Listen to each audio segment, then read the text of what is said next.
This is the Peace, Power, and Purpose podcast, where we spread awareness for men's mental health and spread the gospel of Jesus Christ.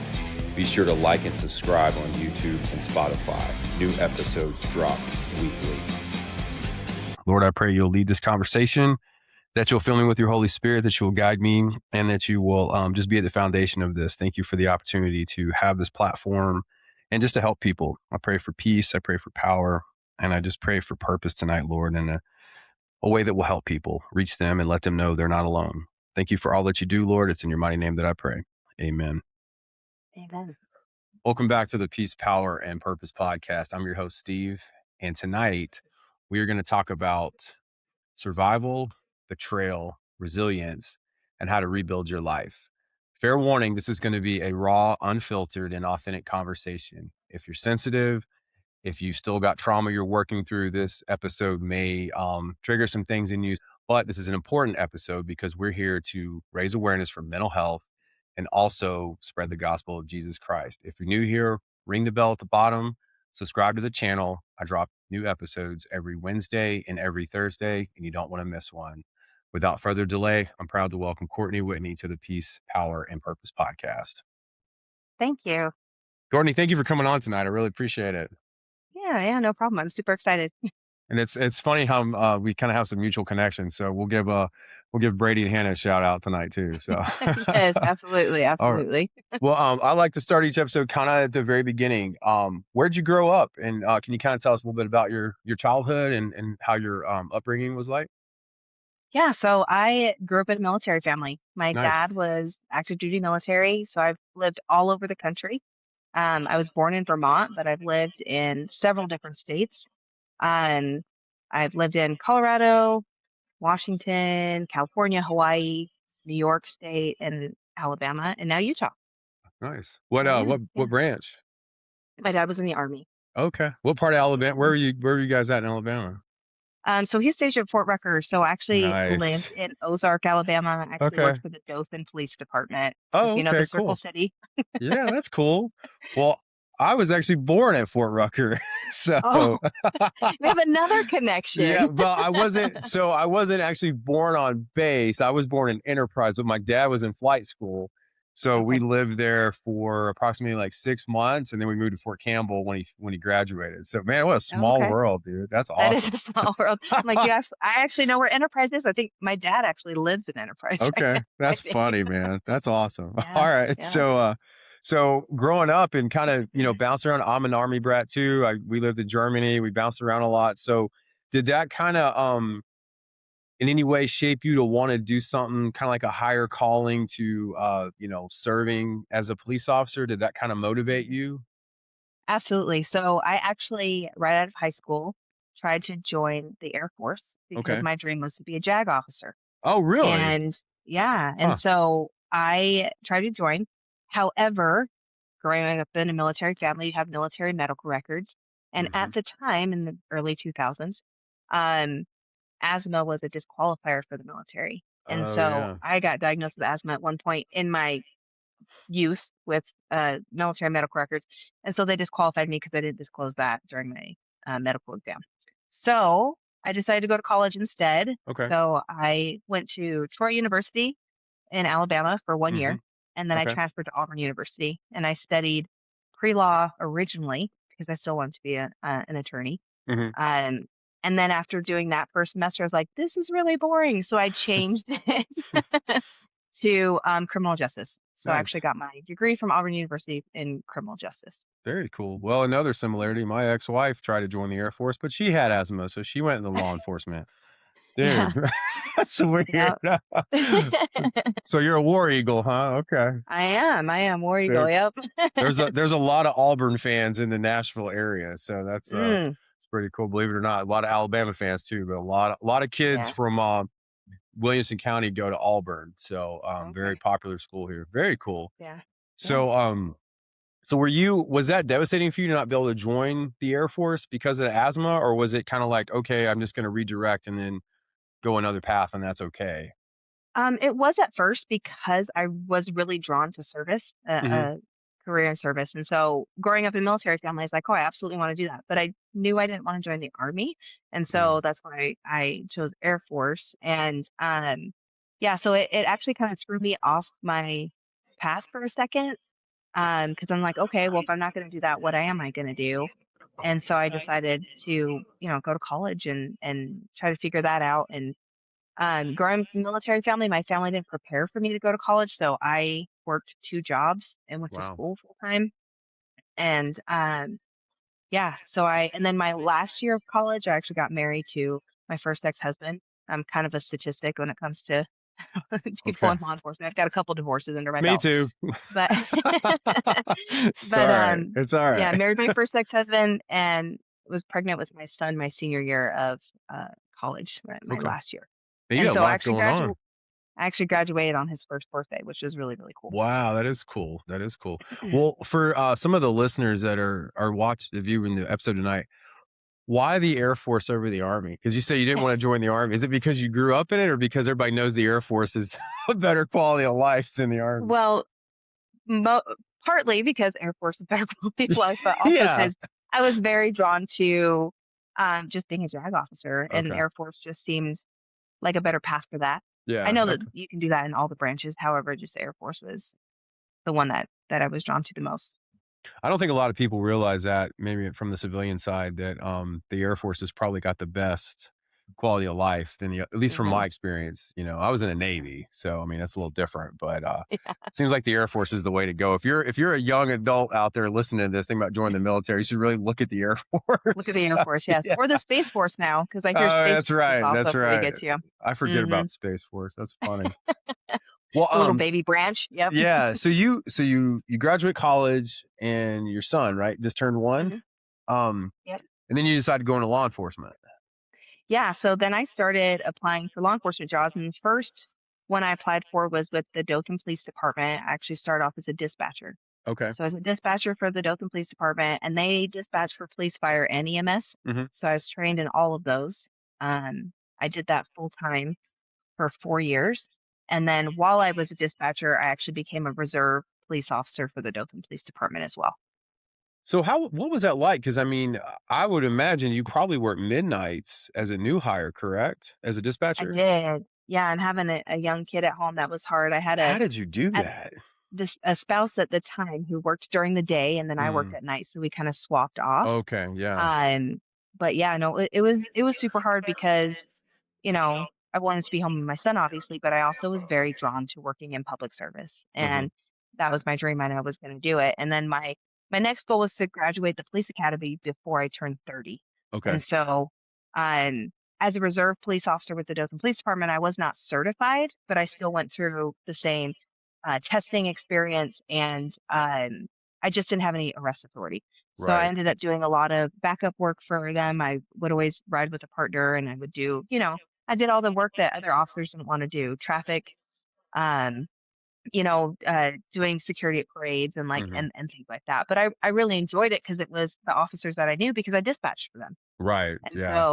so it was like I was part of both sides of the coin, I guess. And that was really interesting. And then when I got divorced, um, I ended up meeting somebody who was in flight school at Fort Rucker, Really? Okay. who I moved out to Utah with. Okay. And so yeah, so I relocated myself to Utah in 2012. And this was before my son was in school, and that was one of the things I wanted to do is move to a state where he would have a better education. Because Okay. unfortunately, Alabama has very low education standards and Yeah. kind of the lowest in the country. And I wanted him to have better opportunities in education. And so I moved out here and I applied for all law enforcement agencies. I didn't discriminate. I just everybody. And I worked for the Salt Lake City Airport as a dispatcher for Oh wow. about 7 months at first. Hmm. And then never thinking in a million years that I would ever get into corrections, and the state of Utah hired me as a correctional officer. And so it's funny because I look back at my education and I was like, I took a corrections class and I was like, I'm never going to use this. I'm going to be a cop and I'm going to, Yeah. do all this stuff. And yeah, sure enough, Department of Corrections, here I come. Well, before we get into corrections, I want to ask you, how did your family feel about you making a decision to go into law enforcement? Were they supportive about it, or were they kind of have some hesitation about that? My dad was very supportive, Okay. um, because he also was drawn to working Oh, in okay. service, right? And Yeah. so my mom was a little bit scared, especially after I got divorced, because she's like, now you're a single parent and you're working in this very dangerous career field. Yeah. And what's going to happen if something happens to you? And so I've always had a plan in place just in case that did happen, like who would have my custody of my son, and like Mhm. how all these things would happen. And so it took her a while, but she warmed up to it. And my mom's very proud of Nice. my success in my career now. So Okay, now here's the question. How was it going from dispatch, then you're on the street, and now you're in corrections? Like how was that transition? it was very different. So I working in bet. corrections, you have to use your words a whole lot more than you Yeah, do I'm sure. I'm working sure at the you street. do. But then also my dispatch experience helped with that too, right? Because Oh, okay. you're just talking on the phone all the time or you're talking on the radio. Mhm. And so actually when I interviewed for Department of Corrections, I had someone on my interview panel ask, why do you want to work in corrections? Um, actually, he had an issue with me being a woman working corrections. Mm. He was like, as a woman, why are you going to work in corrections? Are you just trying to get attention? Was literally the question that Oh, he asked me in wow. my That sounds interview. like a HR violation right there. Yeah, I wish it probably is, but Yeah. I said, well, he didn't look at my resume, he didn't look at my application, he just asked me a general question. I said, "Well, I've actually worked in law enforcement already for over 4 years, then dispatcher, worked in, patrol, and corrections I feel like would make me the most well-rounded officer you could potentially hire." Hmm. And he just kinda was like, "Oh." So I kinda felt dumb after asking me that question, Yeah. um, and so, yeah, it's like, maybe I don't know, I wanted to use it originally as a stepping stone because I was like, "I'll just work in corrections for a little while, get my foot in the door, get my certifications, and then I'll go to patrol again," because I Yeah. really enjoy doing that work. And then 13 years later, I'm still there. Wow. Or well, I'm not there anymore, but yes, 13 years Same I did field though. corrections. Okay, 13 years.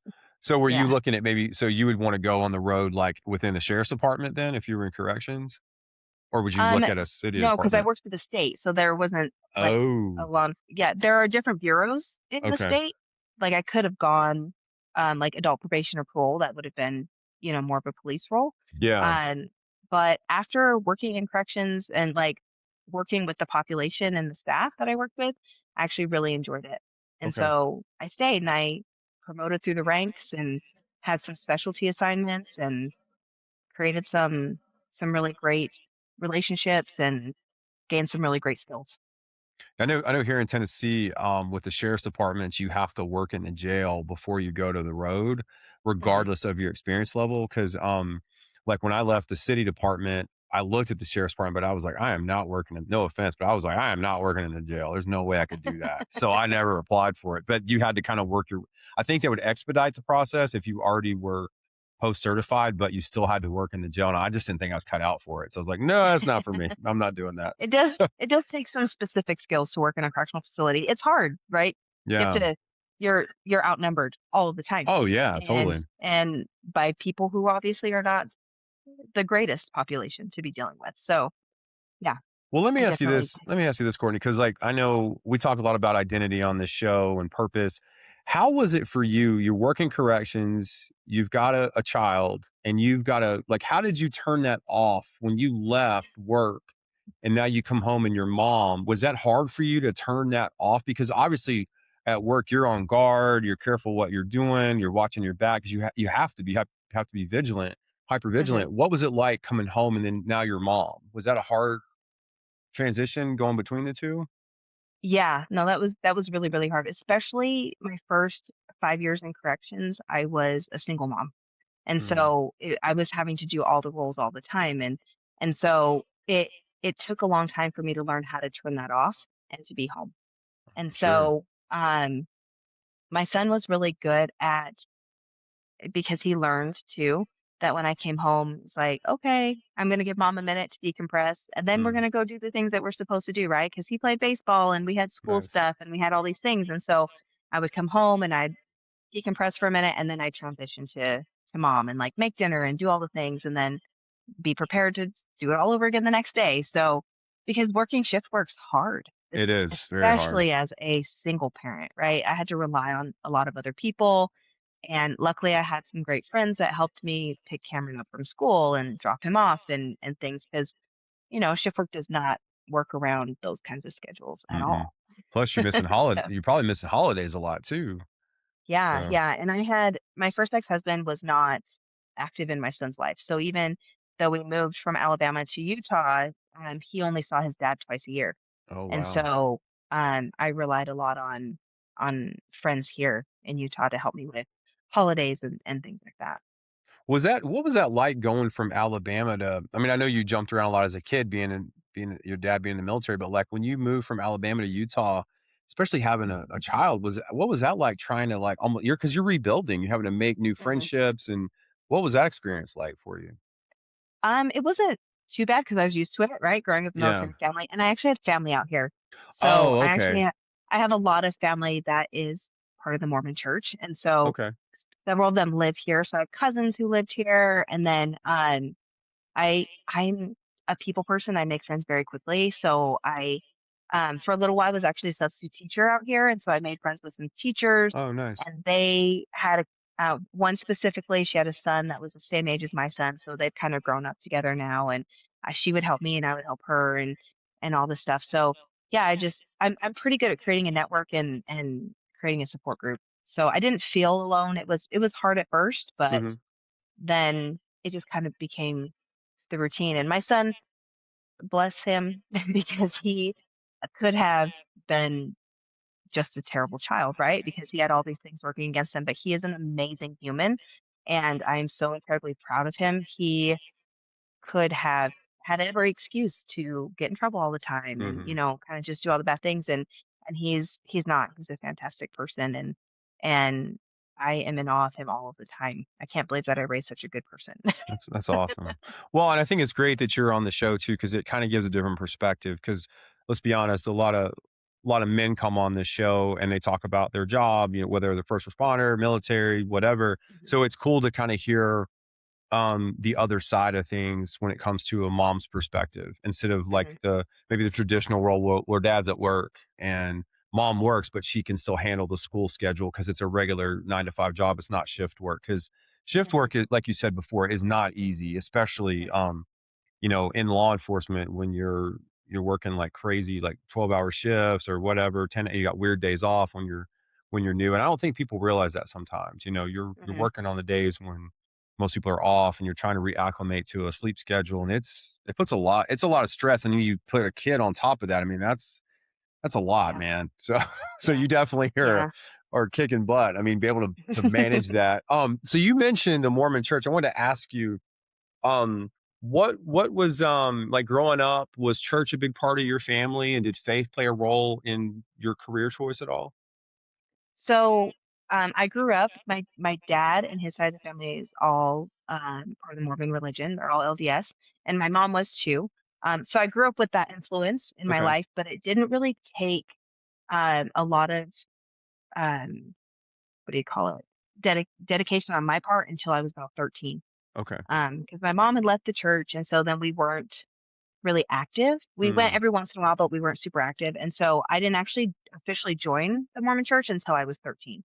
okay, And then after that, I just full dove into it and, um, was very active until I was about 30. okay. So, I still am a member of the church. I still have that belief belief base, and I'm Mhm, incredibly grateful for the things that the church taught me.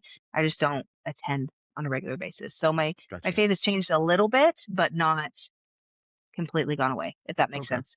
Yeah, It's just okay. more personal now instead Yeah, of, like, physically going all the time, and I have such a great family that they're like, "Okay, your relationship with your higher power or whoever, Heavenly Father should be personal." mhm. And so they respect that, which is I'm really incredibly grateful for. That's really true. I mean, you definitely the personal relationship is far more important than just, Mhm. going to a physical building on Sundays or, Yeah, whenever and whenever yeah. there's worship. But yeah. Yeah, you're the 3rd, I think the 3rd person on that was LDS, so that's interesting. One of them, I won't say his name, he freaked out on me on the phone and was afraid to talk about it, but I was like, "Dude, Oh, like, it's all no. good." Yeah. No, yeah, no, We're I'm incredibly grateful for everything that the church has taught me, like, it's such great values, family values, service. Service is a huge thing, and so I think that that definitely did influence me to wanting to get into a career of service is yeah. because it was so driven, and I remember being a youth and going and doing service projects and just feeling so good and feeling so filled from that, that I was like, "I wanna do more of this," and Mhm. so I'm pretty sure that influenced my want to get into public service. Yeah, and you definitely had, like, a solid foundation there, and Mhm, that's definitely important. So you said you were in corrections for 13 years, is that right? mhm. Yep, yeah. So what made you leave correction? So it was not by choice. This Okay, has a little bit to do with some of the trauma that I've okay, gone through the last few years. So, I was married to a coworker that also okay, worked at Department of Corrections. We were together for 10 years. And in 2023, we went through a divorce and it was not pretty. And that's really hard, especially when it's a coworker, right? yeah, And people want to take sides and people think they know the story and all these things. And I was very private about it. Unfortunately, he was not very private about it and embellished some things. And so mm, I that was a really hard uphill battle for me. Um, and then unfortunately, after our divorce was finalized in November of or October of 2023, my ex-husband actually committed suicide. mhm, And um, I remember that day like so clearly. I will never ever forget the phone call that I got. I was actually sitting in my office at work and I had a friend, coworker with me who was a really good friend. And I answered the phone because, police departments call from unknown numbers. mhm, And I had actually just called to file a police report against my ex-husband's family because they had been harassing me for several days leading up to these events that happened. And so I answer the phone thinking that it's the police for me to make a report. And I get an officer on the other side saying, "Where are you at?" And I'm like, "I'm at work." "Why are you asking?" And he's like, "This is so and so with the Unified Police Department." And I said, "Okay, why are you wondering where I'm at?" And he's like, "Well, I need you to take shelter." And I was like, "What?" wow, Like, that's an odd thing to have them yeah, call and say, right? And I said, "Why?" And they said, "Well, your ex-husband has made threat to harm you and himself, and we can't locate him. Do you know wow, where he would be?" And I said, "Oh my gosh." So then my brain starts going through, like, where could he possibly be, right? mhm, And my coworker is hearing all this, and she, like, gets up and goes to get my boss to be like, "Oh my gosh," because she knows he works for our department too. mhm, And so if they are on the lookout for him, then our agency needs to know as well. And so I just remember being like, "Oh my gosh, I don't know. There's all these places he could be. I haven't spoken to him in a week. I don't know." I had no clue. Like I had a clue because his family had been calling my phone, harassing me, telling me he's not okay. And I kept telling them, "If he's not okay, get him help, please. Like I can't do anything. You need to get him help." I tried yeah, because one of the reasons we separated was his mental health was not good. And it turned into some things that were not good either. mm, So verbal abuse, physical abuse, all of that. And I was like, "Nope, I'm not doing this." And I can't watch a man that I love so much deteriorate right in front of me. yeah, And so I begged him for 2 years to get help, and I finally couldn't do it anymore. I couldn't save him. He had to save himself. And so the family, I had filed several police reports because they'd been harassing me. And the warden from my prison comes into my office and he's like, "What is going on?" And so I give him all the information. I was held at the facility for hours because they didn't know where he was and they didn't know if he was there. So they actually had to clear the facility to make sure he wasn't on property waiting wow, for me. Um, and then I got an escort home. And then within an hour of being home, one of the executive staff from my department was on my front porch, and I knew exactly what that meant. mm, That they had found him, and he was 2 miles from my house in his car. no kidding, And so it was I completely broke down and lost it because I didn't think it would ever come to that. And I was completely devastated because even though we went through divorce, I still loved him very, very much, and I wanted yeah, what was best for him, and I didn't wanna get divorced, but I also could not be in that situation anymore because it also was showing my son that I was okay with being treated the way I was, because he did treat me poorly in front of Mhm. my own son. And my son How at the time was, sorry, go ahead. I was gonna you're answering it. I was gonna ask you how old your Yeah. son was. Yeah, so he's 16, 15, about to turn Okay. 16 at the time. So, he's going to remember all of that. And he Mhm. saw how I was treated for 2 years leading up to that. And that was really hard for my son, because my son's very protective of me because I've fulfilled all those roles for so long. Mhm. And um, so yeah, that part was incredibly traumatizing with my agency. And so that led to, unfortunately, my ex's family blamed me for what happened. Mm. And they did everything they could to destroy my career, and they succeeded, unfortunately. Oh, And I'm so, sorry. even though I was cleared of everything, all the accusations they brought against me, my agency, because I was a captain and in an appointed position or a at will position, they just didn't want to deal with it anymore. So they Mm. terminated me.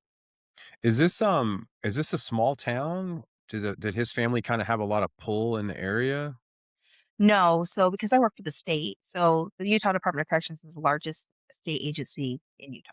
Okay. Um, and so they just were relentless at filing accusations against me, filing police reports against me, having me investigated for things. Um, and yeah, my agency, I was on leave for 18 months Oh, while wow. they did all the, like, investigated all of this. And yeah, unfortunately, um, they saw me, not really, I don't want to say as a liability, but just as a hindrance to the department, I guess, because I was on leave, and every time I get cleared of something, then the family would accuse me of something else, so that they had to investigate that, and Mhm. it was a huge revolving door, right? And so, they didn't see any end in sight, so they decided to relieve me of my duty, and that was really, really, really hard for me because I took a great pride in working for that department for so long. Well, did they, because you guys were at the same agency when this happened, and I'm really sorry you had to go through all that. I can't imagine what that was like, especially to be, to go I mean, I've been divorced, and when you first go through divorce and how hard that already is, and then for this to happen, what did the agency provide you with any kinda, like, counseling services or grieving services? Did they take care of you through this process after that happened? So, they do offer, like, free therapy and peer support and stuff, and Mhm. I was already utilizing that through my divorce, and Okay. so because it was so stressful and so hard, and so, yes, I was already utilizing that, and then after he passed, I actually had coworkers that were sending me hate messages Really? and things like that, and so my agency did stand up for me and send, like, a mass email out that, "We will not tolerate this. You are not allowed to harass a coworker," Mhm. like, all this stuff, which is, it's so bizarre to me because I, through my whole career, had been such a huge mental health advocate. As part of the peer support team, I taught the mental health classes every year in our yearly, trainings. I did, career survival training. I've been an instructor for 10 years. I'm such a huge mental health advocate, mostly because my son struggled with mental health issues when he was early teens, Hmm. like, was in the psych ward, like, was suicidal, and, like, I know what to do, and I felt incredibly guilty afterwards that I wasn't able to help my ex through that time, but, um, it was hard to have been that, and then everybody's like, "Oh, well, she obviously isn't part of that because her husband killed himself." And I'm Oh, like, "But yeah. that's," yeah, and so a lot of people blame me, a lot of people have a lot of opinions about it, and unfortunately, he spread a lot of false information about me prior to his death, and so that that was an uphill battle for me, and I had just promoted, like, right after that, Oh, and so wow. that was really hard too. So then I had to supervise people who had specific opinions about me Yeah. and didn't actually know the truth, and my agency actually told me to shut my mouth and not tell my side of the story. No kidding. Um, yeah, and so I was silenced and, like, told, if you talk about this, then we can hold you accountable. We can discipline you because you Hmm. shouldn't be talking about it. Da, da, da. And I'm like, okay. So I felt very stifled, Yeah. and being a victim, Yeah. um, that's really hard. Yeah, Incredibly hard. 100%. And it's just so, it's almost unsettling just to hear how the other side of law enforcement is. And I'm not here to compare stories, but, I've seen it firsthand when they eat their own, for lack of better Mhm. words, and it's a pretty common thing, man. Like, it just you do this job that most people could never imagine doing, and then you get in a community of people and you think, "Okay, man, we've got this brotherhood." Yeah, I don't know about that. It's just, Yeah. and especially to go through something as traumatic that you experienced, and then for them to tell you to shut your mouth. That's ridiculous, Mhm. man. Yeah, and then the whole time I was on leave, they tell you, "You can't talk about it."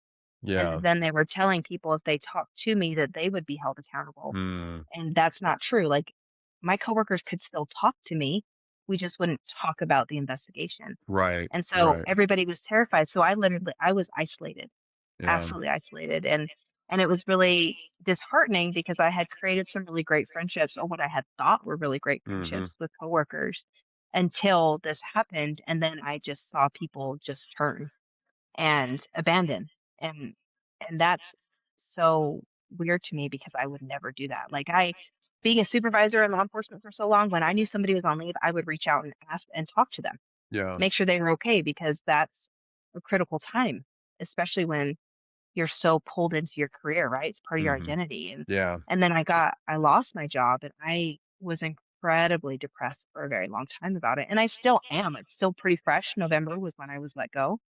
And so trying to get another job in law enforcement, what is really hard after you're terminated from an agency. Mhm. And then my agency also didn't tell me after they terminated me that they were referring me to post for my certifications. And I got Really? blindsided with that also No kidding. because they accused me of a Garrity violation. Wow. And I was like, "What are you talking about, a Garrity violation?" Like, and me and my attorney didn't know anything about it till we went in for my post interview, and post cleared me. I'm still certified. They're like, Huh. "Nope, we didn't find any violation. You're fine." And so it's so frustrating to have been accused of all these things, and all these people think I did all these things, but then I'm cleared, but that's still not enough Yeah. that and so I'm like, so it's really hard. So I'm trying to get hired at another agency, but I'm an instructor, and so I actually travel all across the country and teach field training certifications to Oh, law wow. enforcement agencies. So I actually really love doing that job. Yeah. Um, and I would rather do that full time than Yeah. get back into law enforcement and do shift work again, right? Better for your mental health too, you know? It is, it is. And then I also work security at the aquarium here in Utah, actually. Okay, So cool.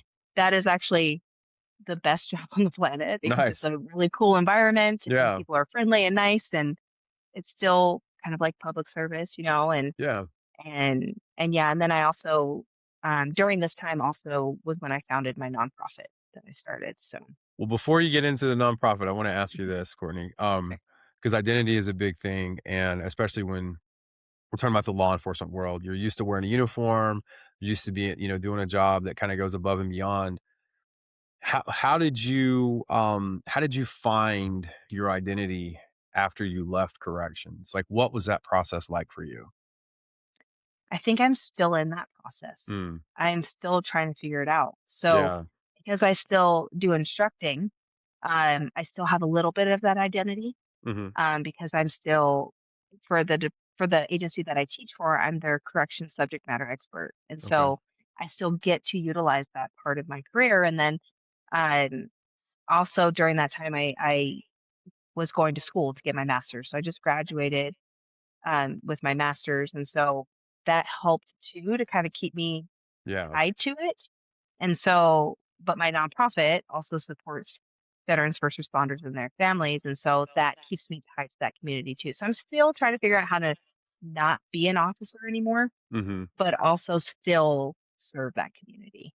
So that's helping me heal that part of it. Yeah. No, that makes sense, and let's talk about your nonprofit since you mentioned it. Yeah. So it's called it's called the Rivetin Rosie's Project.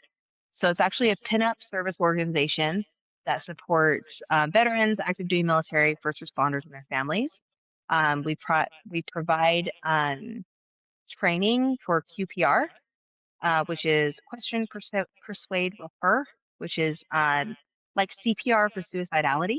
Mm, And so we want to teach people and give people the confidence to talk to people who are in that mental state, okay. because we're going to be able to save lives if we are brave enough to talk about it. Yeah. Just like people are more um, willing to jump in and provide CPR in an emergency situation if they have the certification. If they have QPR certification, they're more willing to jump in and help in that kind of situation too.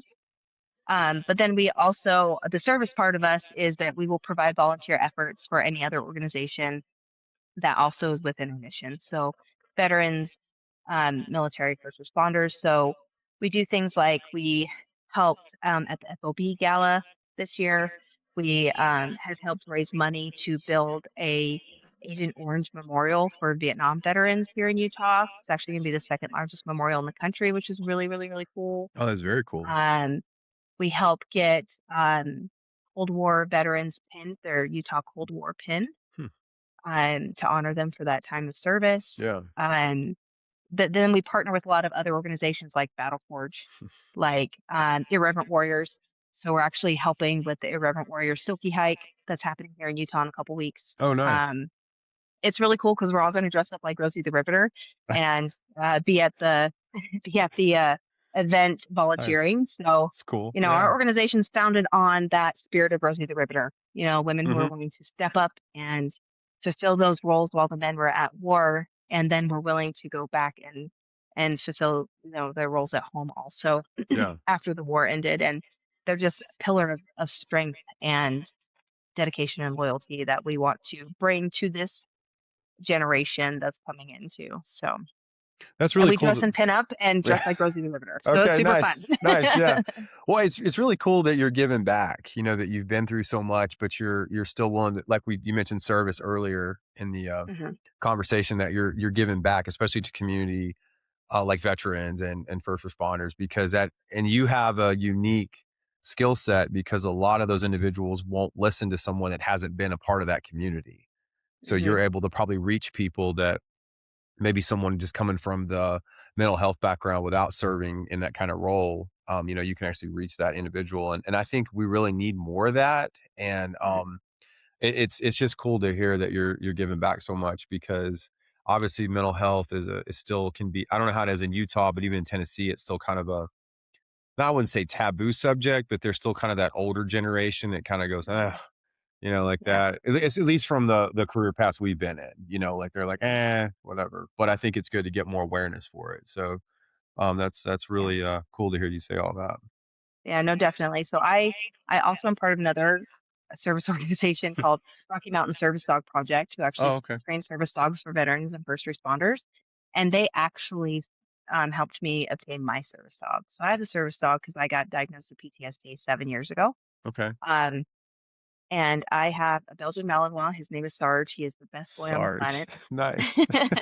I got him when I promoted to sergeant, so obviously I had to name him sergeant. So, That's and awesome. so he has helped me a ton through all this hardship and everything. And I have horrible night terrors when I get Mm. triggered with things, and he is trained in positive pressure, so he'll actually come and lay on top of me, Oh, wow. or he will lick me to wake me up from them. Mhm. And I actually, unfortunately, had to retire him last year. He got Mm. attacked by another dog, so he doesn't go Oh, out anymore. no. But I am training a new service dog. Her name is Penny. She's a golden retriever, Okay. and so it's kind of funny. Like Sarge kind of fit my personality during that time because I was Mhm. very, gung ho law enforcement, and now I'm kind of like a golden retriever. I'm like, looking for all the happy, positive things, Yeah. right? Even though I've been Right. through all this craziness, Right. and I think that's just one thing that's obviously my service dogs helped me a ton, but like finding the good and the positivity is what has helped me survive this because I've had some very low, low, low, low, low moments. And this year's been extra hard for me because now my son, he graduated high school last year. Mm. He's in college.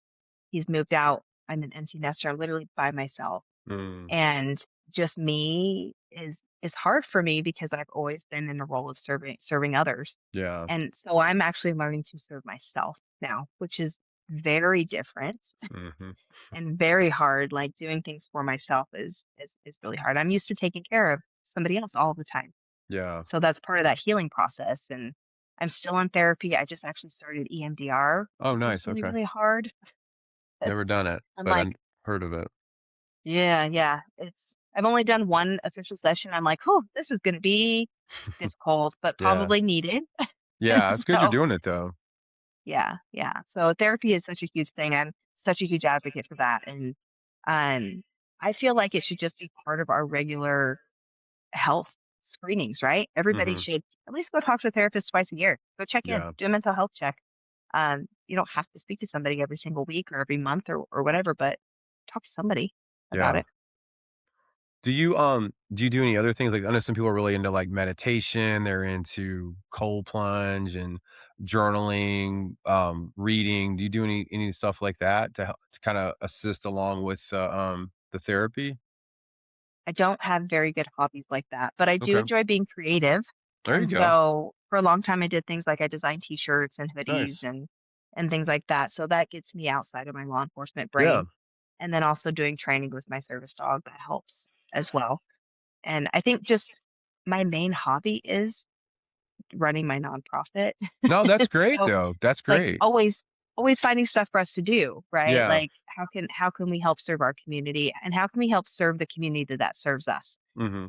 Because, a lot of the time it's a thankless job. People just, Yeah. you know, look past it, and I've gotten to know some really amazing people, and um, I'm incredibly grateful for all of that. But I think giving back like that, it's very therapeutic. Like, for me, Mhm, like, I don't wanna call this a hobby, but, like, I have a business that I run full time, so I do this when I'm not at work, and for me, it's actually therapeutic to sit down and talk with guests because it helps me look at things through a different lens, and I also still talk about some of my stuff, but it's really been, a big part of my journey, even myself, like, healing, because 'cause I'm able to kinda learn and grow and expand my horizon versus just kinda staying in the same lane all the time, and I think when you serve others like we're called to do, I think it is therapeutic and it does help you, the individual, helps you stay more grateful. It helps you stay more positive because you feel like you're making a difference and you're obviously making a difference.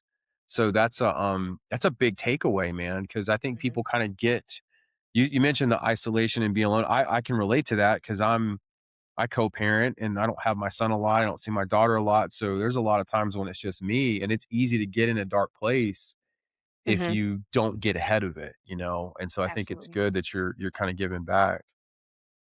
Yeah, I've learned. I took my first solo vacation last month. Awesome. I've never done that, and I was like, "Oh my Good for gosh, I you, need to do man. this Yeah, more." good for you.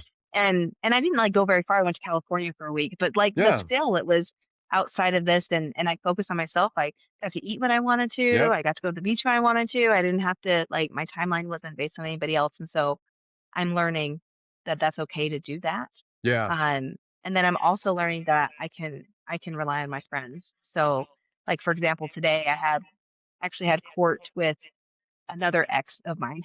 This Oh, sounds so wow. horrible. So after I got divorced, I was in a relationship with someone who also was law enforcement. And unfortunately, when that relationship ended due to some um, issues with being faithful, um, he faced criminal charges because of what he did. And so Mm, I went to court today because he had preliminary hearing for his charges, and I okay. had a whole group of people come and support me. And so that's something that I feel like if I hadn't created this community that I've created, sitting in that courtroom by myself, I would have been incredibly terrified. I was still terrified today because he still Oh, scares yeah. me horribly. But having that community of people is really, really, really important, especially when you're dealing with something so stressful.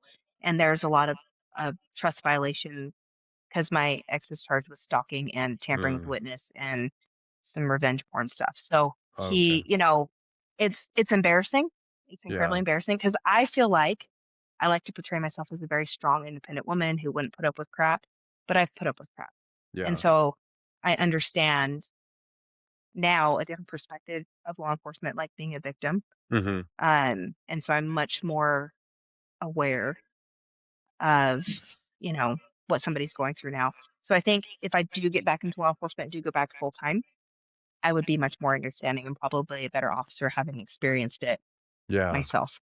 Well, it's more the So, human connection that you have mhm, versus just, I'm here because there's a call or I've got the badge. Now you can kinda I'm guessing you can relate to people in a different Mhm, way. And that's really cool you have that support system because I say it a lot. It's so important to have those people in your life that you can, connect with and share things with, but do it in a way that's safe and it's not gonna like, mhm, hurt you. Because I mean, we're designed that way. We're supposed to be in a community, not living life on an island, which when you're mhm. dealing with dark things and trauma, it's easy sometimes to kind of get away from everybody and just try to figure it out. But I think it's healthier if you can get around people that you trust and have that, that solid connection with for sure. That's why it's so incredibly important that, like with my nonprofit, that we're telling people about all these things that are going on, like, right? Like Battle Forge offers events. Hmm. Come out and be with people, Yeah. or, you know, Irreverent Warriors, right? Their Silky Hike is coming up. Come out Yeah. and go do that because that's also bringing awareness for suicide prevention. And, Right. we have so many amazing organizations that we partner with that the biggest thing is don't isolate and get out and be around people Hmm. because and every time I see people that I know, it's refreshing, right? Yeah. Because I'm like, "Oh, look, you're out, you're doing it, and you're not isolating. So who we know you know somebody, bring them also." Because Right. listen, we all know we in law enforcement and military, we stuff all that down, right? Hmm. Even growing up, my dad, his generation, if as a teenager I struggled with some depression and stuff, and he's like, "Ew, don't talk to me about that. Ew. Like you'll be all right. You'll be all right. Yeah. rub some dirt in it. You'll be fine." Yeah. And Drink so some water. Drink some water. yeah, eat some peanut butter, right? Do Yeah. something, right? Yeah. And so, that's how I was taught to deal with it. And then having a son that had some severe mental health issues, like the hardest thing I've ever done in my life was admit him to a psych ward Hmm. and turn over my child to medical professionals to, save him. And Yeah. and that was incredibly hard. And that happened during COVID. So then there was even Oh, more wow. restrictions. So I wasn't able to see him every day, and he was there for 10 days, and that was, like, the Man. hardest 10 days of my life, and, um, so I'm incredibly understanding and very open about mental health stuff, so my son talks to me about it Good. openly, and I'm so Good. grateful that he felt comfortable to come and tell me, like, "Mom, I'm not okay, and Yeah. I think I might hurt myself, and I think we need to go to the hospital," and I was like, "Okay, let's if that's what you think you need, I support you in this, and let's do it," you know? Yeah. And so, I think more people need to listen when people tell them that, right? Hmm. Instead of just going, "Oh, you're fine. Go work out," or "Go drink some Yeah. water," or, Yeah. "Go take a walk." Right. No, listen, because people Listen. will tell you what they need. Yeah, you're right. And it's really cool that you guys have that relationship where he can say those Mhm, things to you because, like a lot of us growing up didn't have that. I mean, you would mhm. never say something like that to your parents, but, Yeah, no, I would never. I learned after the first time of telling my parents I was sad, but I was like, "Nope, don't talk yeah, to them about it." yeah, yeah. I just thought of this, but, so do you guys piggyback a lot with Battle Forge when they have these events? Do you guys go to all those events with them and kinda, help along or kinda just go to, be supportive? Like, how does that work? Yeah, so we go support their events, and then if they ever need volunteer efforts, because one of the hardest parts of nonprofit work is finding people to volunteer their time. Yeah, I'm Because sure. most people nowadays are like, "Well, what am I gonna get out of this? Am I getting paid?" No, you're not getting Yeah. paid. So I have a group of 40 women who are willing to Wow. dress up and pin up or Rosie the Riveter and come and volunteer at your event. Setting up chairs, tables, whatever, greeting people, doing raffles, like any of that stuff. We go and support all those organizations with Okay. that. We haven't been able to host our own event yet, which we plan on doing hopefully in the near future. But Nice. our biggest thing is providing that effort. And then we've also found that because of the way that we dress, because we dress in pinup like Mhm. 1940s, 1950s, World War II, or like Rosie the Riveter, it actually makes people smile. It reminds them of a Yeah. time where the country was more patriotic. They Right. appreciated the military. They appreciated law enforcement. Life just seems better then. And so people will be like, "Oh my gosh, why are you dressed like that?" So then we get to tell them about our mission and all the things that we do, and it makes people smile. And that's one of the things is like if we can make people smile, then that gives them that little bit of hope if they were Mhm. feeling hopeless. And that's the biggest thing with mental health is that if there's hope, then they're going to stay around. It's Yeah. that hopelessness that gets you in that place where, you feel like you just can't exist anymore. Yeah, we all have a purpose. We all have Mhm. value and meaning regardless of, what we've been through, and I think, sometimes it's hard to kinda, get that message out. But when you're in a dark place and you're trying to figure out where to go, but we all have a purpose, and it sounds like you really found yours with helping Oh yeah. helping others. hmm Yeah, definitely.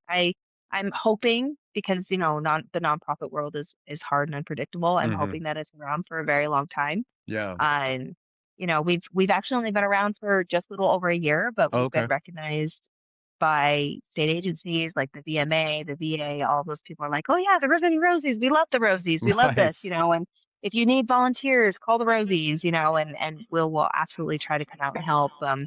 We've helped at the FOP Gala for the last 2 years, and Utah lost two officers in line of duty Hmm. last year, and so we helped raise a bunch of money so we can send those families to Washington D.C.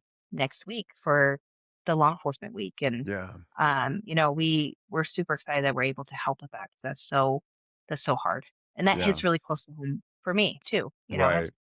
lost somebody obviously that I was very close to from not in the line of duty, but it kind of is in the line of duty because his career affected his mental health, which ultimately made him make the decision to take his own life. So, Right. yeah. Right. Well, I really respect what you're doing and raising awareness because it's so important. Um, and I want to ask you this: so, if there's somebody Mhm. tonight that is watching or listening here on Spotify, and they're on the edge of giving up, and they just feel like they don't have any hope, they don't have any direction, what would you say to that person if you were able to sit down with them? I think that I would just ask them to really think about what's most important to them, right? Because, Hmm. like for me, what's most important is to be around for my son. Hmm. I want to see him succeed in life. And that gives me that hope. So everybody can think of something like that or somebody like that they care about. Hmm. One of the reasons why I'm such a huge advocate also for service dogs is because that gives you a purpose also. Like who's going to take care of my dog if I'm not Mm. here? And Yeah. to me, that hits home because my dogs are my people too. Hmm. So, Sarge, he turns 9 this year. I've had him since he was 10 weeks old. I Nice. tell him all the time, "You have to live forever. You're Yeah. not allowed to pass away," right? Yeah. And which obviously I know that's not gonna happen, and I'm gonna be absolutely devastated when he passes, but he gives me purpose, he gives me hope. There's always something. There's always something, and so, um, I've been incredibly blessed to be somebody that people feel like they can reach out to if they are in that place. Talked to many people off a ledge, and I feel privileged to be able to do that and to be trusted in those moments. So I would even say, like, if you're feeling that way, reach out to me. I will absolutely talk to you. I don't care who you are. Yeah. Sometimes you just need to talk to somebody and like reach out. When I go teach all across the country, like I'm going to teach in New Jersey next week. At the end of my class, I say, "Hey, here's my information. If you ever need somebody to talk to, call me, reach out on social media. I don't care what time it is. Hmm. Reach out. I can be that person because I find purpose in that too. That gives me hope also That's that I awesome. could potentially help save somebody's life. So Yeah. yeah, I'll be your friend. I absolutely love having Yeah. friends. There you go. There you go. Well, is there a like a scripture or any kind of like principle that kind of has helped carry you through some of the darker moments in your life? So when I was in high school, I did plays and I was a Hmm. thespian, right? So I actually have a tattoo. This one right here. It says, "To thine own self be true." Oh, cool. So, be true to yourself and who Yeah. you are. And that's carried me through a lot of things. And so, because I feel like I did lose my identity, my own self a little bit in working in law enforcement, Hmm. right? Because that was part of my identity. And now I'm going back and trying to find that again. Hmm. And so be true to yourself, whether that is, if your faith is part of that, absolutely do Hmm. that. If, any kind of spirituality is part of that. Yeah. If it's your job, but don't let that completely engulf your whole life. Don't lose all of yourself in it. So, to Yeah. thine own self be true. That's a big thing for me. How important do you feel, Courtney, that faith plays a role in mental health? I think that it's a huge thing. So even though I don't want to say my faith has wavered or changed, it's just developed over time. I think that I have just had to take a different perspective because of my life. and Mhm. my experiences, but it is important because if you lose, um, I don't want to say that faith in something, but if you lose that, it's hope, right? Yeah, yeah. If you lose that, then that's when you find people are more willing to make that ultimate decision, right? Mm. And so I have some people that I reach out to when I feel like my faith is low. One Mhm. of those is my grandpa. He Nice. is from the greatest generation, right? Just the Mhm. best guy ever. And he will he I think that he has like sonar or something, right? So if I'm struggling, he'll reach out and Huh. it's not super often, but I know if my grandpa's calling me, answer Yeah. the phone Nice. because he's got had some kind of, divine intervention. He's like, I need to talk to Courtney. And so he will call me and he'll be like, how are you doing? And he will always tell me, he's like, I'm gonna put your name on the prayer roll. I'm gonna do this. And I'm like, I appreciate that because it Yeah. takes me back to those roots of my faith and Mhm. reminds me. It's kind of like a renewal Yeah. because even though I don't attend every week, I still have those that foundation, Yeah, right? no, And that's so great. those That's people important. remind me of that. My grandpa reminds me of Where it. where does your is your grandfather close? Is he in Utah? He lives in Idaho, so he's Oh, about 4 okay. hours away. Okay. Yeah, so it's not bad. Gotcha. Okay. Yeah. Yeah, and I think it's very important, and I, say this a lot on here, like, I feel like you've gotta have, faith at the foundation because it does give you hope. Mhm, And life's not always just gonna be great no matter what you have going on, but if you can put your identity in Christ, and regardless, say you're not a police officer anymore, or you're not in the military anymore, but you know who you are in Christ, that still gives you direction and purpose versus just kind of wandering and trying to figure things out. I'm like, I don't know what to do. I know for me, it's kept me grounded because mental health took a while for me to focusing on mental health. It took a long time for me to embrace it because I was pretty hard headed with it. And I mean, I was in therapy for 3 years and I still drank all the time. And but once I got sober and really got into my faith, and I realized, okay, I can't be the best dad possible if I'm drinking alcohol, or if I'm going to really follow Christ, I need to mhm, be dialed in. I can't just, and not saying I don't make mistakes because I make mistakes, but I finally understood what grace meant. I didn't understand what that mhm, meant when I was younger. So I know for me, like, I see it through the lens of like, it's good to have that foundation. Put Christ in everything you do for me, and it helps me kind of navigate life better. I still have my ups and downs. I still get frustrated, but it keeps me grounded so I don't just completely go off the rails because mhm. something didn't go the way I wanted it to. But no, I you're think my making, biggest part of it is I view it as like I put a lot of good in the universe because I want to get a lot of good back. yeah. And so because there's so many people who are just so negative all the time, right? Yeah. Oh, everything's going wrong, the world is going to shit, like all that Mhm. stuff, right? Yeah. But I'm like, okay, but what can we contribute that is Mhm. positive so that we can get positive back? Yeah, totally. And it's funny because I have lots of my friends that are like, you've been through so much stuff in the last 3 years and you're still so positive. How do you do it? And I'm like, because I'm hoping to get the positive back, right? Mhm. Eventually things will smooth out and things will get better. And that's that hope piece, right? I'm hoping that that will happen. And that still keeps me going Yeah. in that right direction. I'm like, because eventually something fantastic's gonna land Yeah. and Totally. I'm gonna find that happy place again. Now, Yeah. haven't had that last 3 years? No, but I will hopefully have that at some You're point. on the So, you're yeah. on the path to it though. I mean, you're definitely Yeah. making a difference. And there's a saying that I heard. I'm going to totally botch this, but I'm still going to try my best. And I heard it put best. It was a villain is someone that was hurt by the world, so they choose to hurt the world back. And a hero was someone that was hurt by the world, but they choose to help and do good in the world instead. And so I Mhm, think a lot of people kind of sit in that victim mindset, but they never break out of it. So they want to hurt other people because they were hurt. And I think mhm, once you can kind of look like you're talking about, like being of service, helping others, it also heals the individual that's doing that because they see it as like, hey, I can still contribute to the world in a positive way, even though I went through hell. I can still help other people, and I think that's when you kind of hit that moment of like, okay, I don't have to stay in this place of where I used to be. I can acknowledge it, I can learn from it, I can grow from it, I can still grieve it, but I can move forward. Because you had to do something. I just thought of this, Courtney, that is even more difficult. You not only grieved a marriage, but then you had to grieve a loss. because they say divorce is grieving a person that's still alive when a Hmm. divorce happens, but you had to experience both of those things, and you've been through a lot. You're a very strong woman to, persevere through that because that's a lot to go through. I'm still processing that grief because I felt like I didn't have the right to grieve him because I was Mm, being blamed for his death for so long. okay. So it took me a long time to realize I didn't make him do that. He made that decision.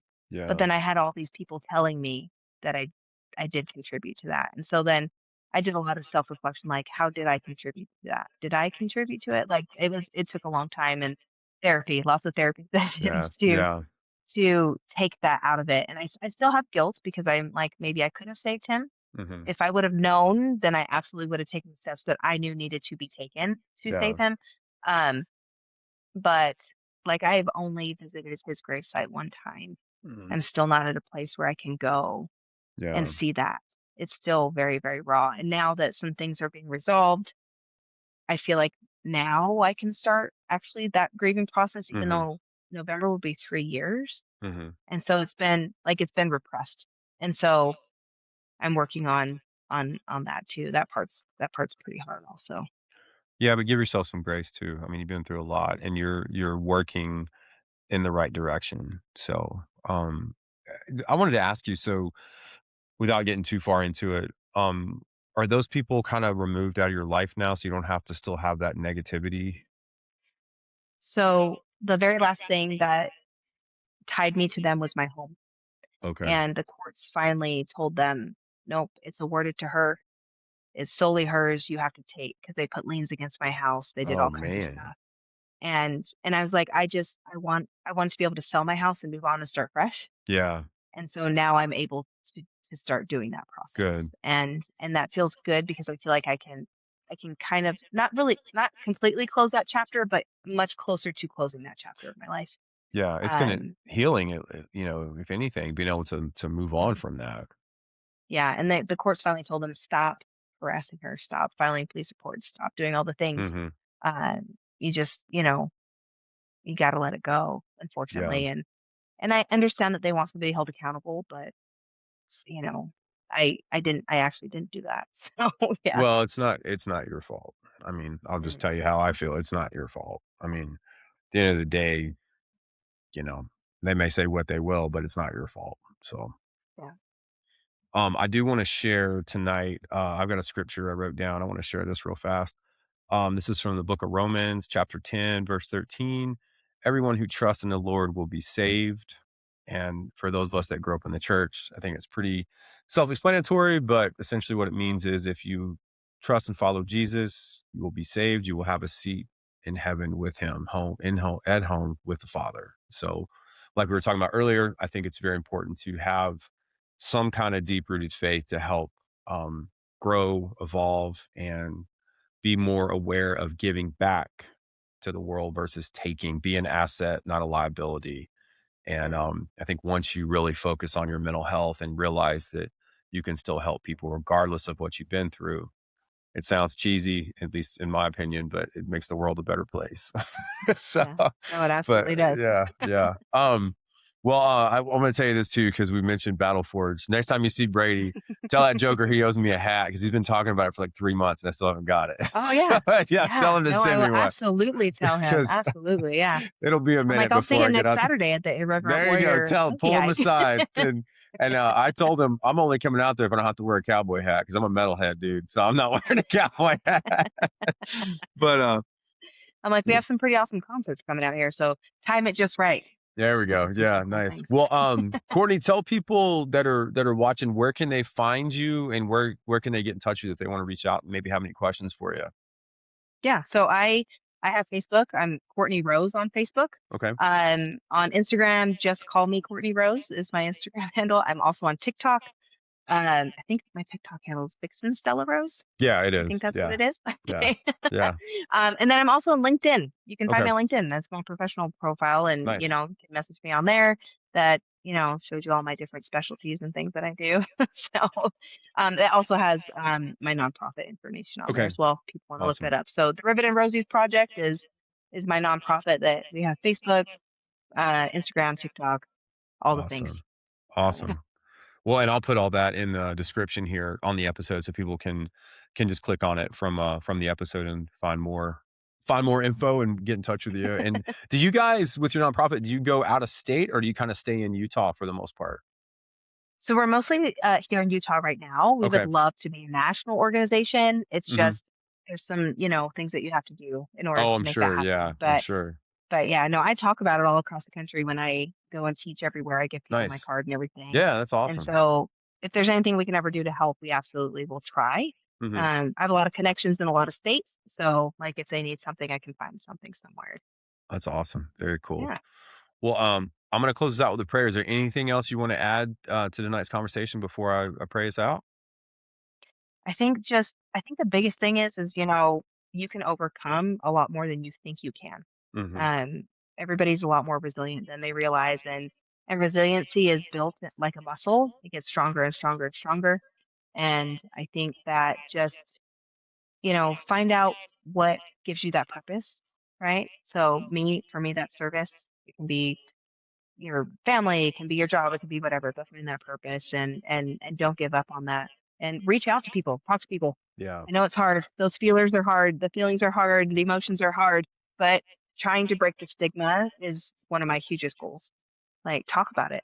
Everybody struggles with something. Mhm. Um, but we won't know how to help you if you don't ask to. So Well and be said. courageous to ask the questions as well. Yeah, and it takes more strength to ask for help than it does to stay quiet. I mean, Hmm. the '80s model does not work.